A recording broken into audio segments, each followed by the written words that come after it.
comunidade de venda, meu nome é Lucas. A gente está na reta dessa série para terminar bem e hoje a gente quer abordar o tema recomeçando com os pés no chão. Ano novo, vida que segue. Os recomeços, eles fazem parte da nossa vida. Pensa nas mudanças de casa, de cidade, às vezes até de país, ou nas mudanças de trabalho, recomeçando com um cargo novo, numa empresa nova, às vezes até numa área totalmente nova. Elas fazem parte da nossa vida. E uma pergunta que a gente pode se fazer, já que 2020 acabou, é: o que esperar de 2021? Desse recomeço em 2021. O poeta do século XIX, Leandro Gomes de Barros, ele tem um poema que é intitulado O Mal e o Sofrimento. Nesse poema, ele escreve o seguinte: se eu conversasse com Deus, iria lhe perguntar: por que é que sofremos tanto quando viemos para cá? Que dívida é essa que a gente tem que morrer para pagar? Perguntaria também como é que ele é feito, que não dorme, não come e assim vive satisfeito? Por que foi que ele não fez a gente do mesmo jeito? Por que existem uns felizes e outros que sofrem tanto? Nascemos do mesmo jeito, moramos no mesmo canto. Quem foi temperar o choro e acabou salgando o pranto? Ariano Suassuna, um outro poeta brasileiro paraibano, falando sobre esse poema, ele diz que Leandro ele levanta uma questão muito importante para a gente, o problema do sofrimento e do mal nesse poema. E ainda falando sobre isso, ele diz o seguinte, Ariano Suassuna: eu considero os otimistas um tanto ingênuos e os pessimistas amargos. Eu me considero um realista esperançoso. E ainda, entre a indignação e a resignação, a gente conta com a esperança para lutar sempre.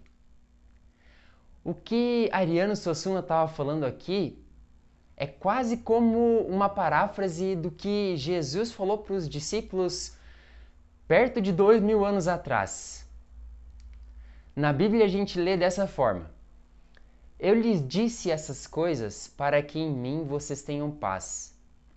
Neste mundo vocês terão aflições, contudo tenham ânimo, porque eu venci o mundo. O contexto aqui é o seguinte: Jesus ele vem fazendo uma série de discursos para uma multidão e para os discípulos. Eles estão na semana da Páscoa, a última semana que Jesus ia compartilhar com os discípulos dele antes de ser morto, crucificado e depois ressuscitar. E nesses vários discursos, Jesus está tratando sobre uma série de coisas diferentes. Ele está falando que ele está prestes a deixar o mundo e voltar para o Pai dele, se referindo à morte e à ressurreição. Ele também está falando que Jesus e Deus, eles vão enviar o Espírito Santo para habitar com os discípulos e poder conduzir os discípulos em sabedoria para cumprir a obra que Jesus tinha chamado eles a cumprir e também lembrar eles de tudo que Jesus tinha feito e tudo que ele tinha falado.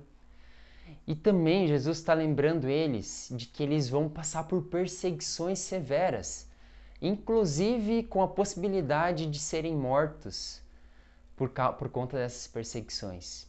Isso tudo Jesus vem falando com eles. E aí ele diz: eu lhes disse essas coisas para que em mim vocês tenham paz. Paz. Nesse ponto que eu gostaria que a gente parasse um pouco agora nessa reflexão. Essa é uma palavra até com um significado bem complexo e amplo na Bíblia, com vários sentidos dependendo do contexto onde ela é usada. Alguns versos antes desse texto que a gente acabou de ler, a gente vê Jesus falando o seguinte para os discípulos: deixo-lhes a paz, a minha paz lhes dou. Não a dou como o mundo a dá. Não se perturbe o seu coração, nem tenham medo. O que Jesus está dizendo aqui para a multidão e para os discípulos é mais ou menos o que o Leandro Gomes de Barros constatou naquele poema que eu li no início. O mundo é sim um lugar em conflito, assim como nós estamos em conflito. E a gente vai perceber isso se a gente olhar com sinceridade e profundidade para nós mesmos. A gente vive em conflito. E aí Jesus, diante desse cenário, ele diz: existe a paz como o mundo a dá e a paz como eu a dou. No primeiro caso, você pode tentar por ti mesmo encontrar a paz, por meio de casamento, por meio da tua família, do teu trabalho, mesmo do teu corpo ou de bens materiais, de viagens, e assim vai. E essa paz é a paz como o mundo a oferece.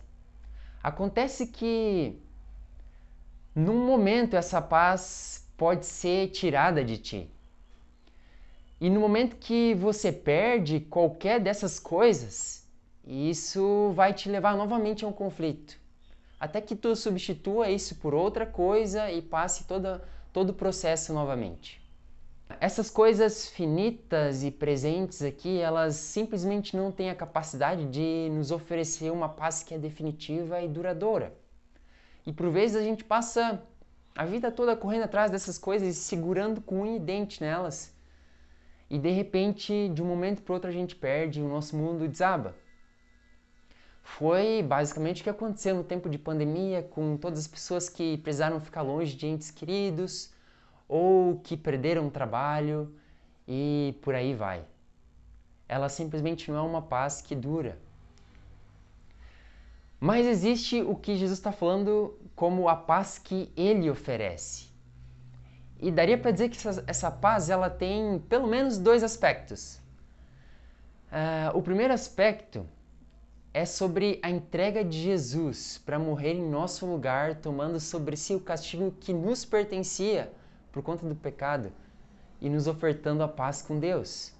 Essa é a paz que Deus fez por meio de Jesus.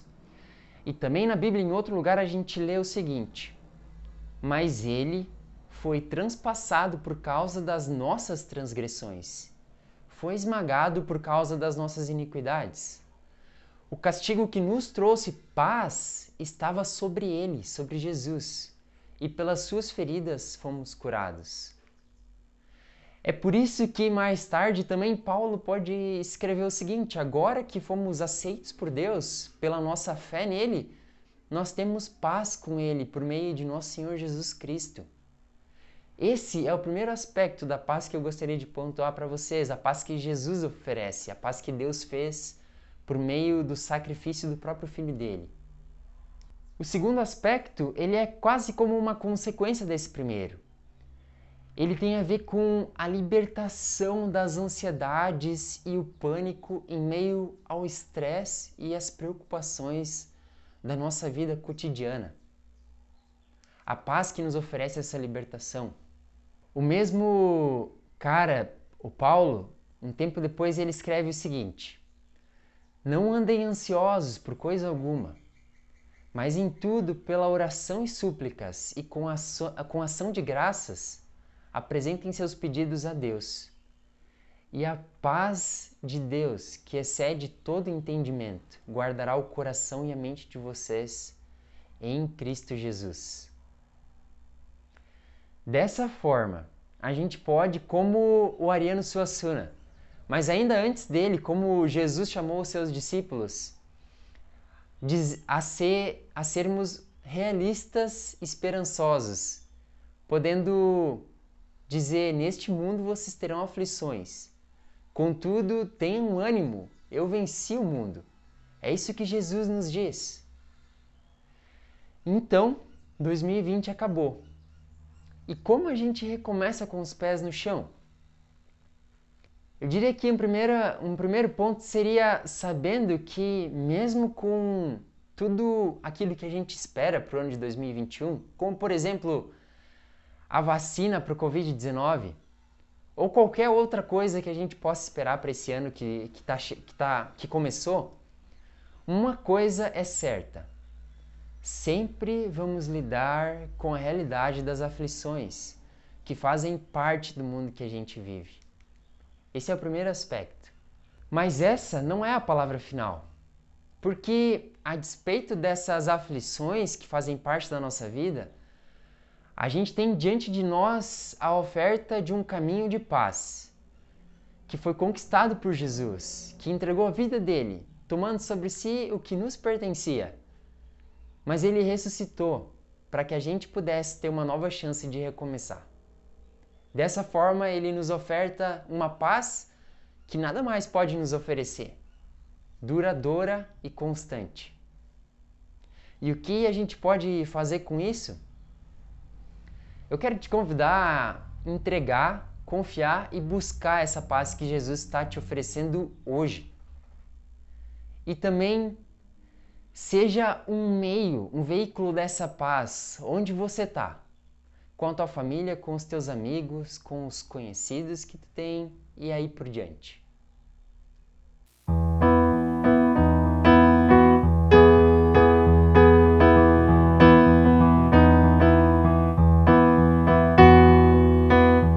Ano novo, vida nova, mas se a gente não for diferente, tudo vai ser igual.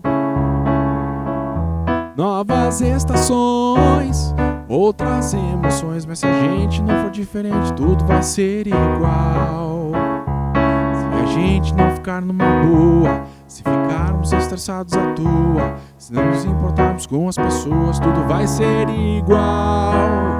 Se brigar por causa de futebol e falar palavrão no farol, se não virmos a beleza do sol, tudo vai ser igual. Se o amor de Deus não for a diferença, tudo vai ser igual. Ano novo, vida nova, mas se a gente não for diferente, tudo vai ser igual.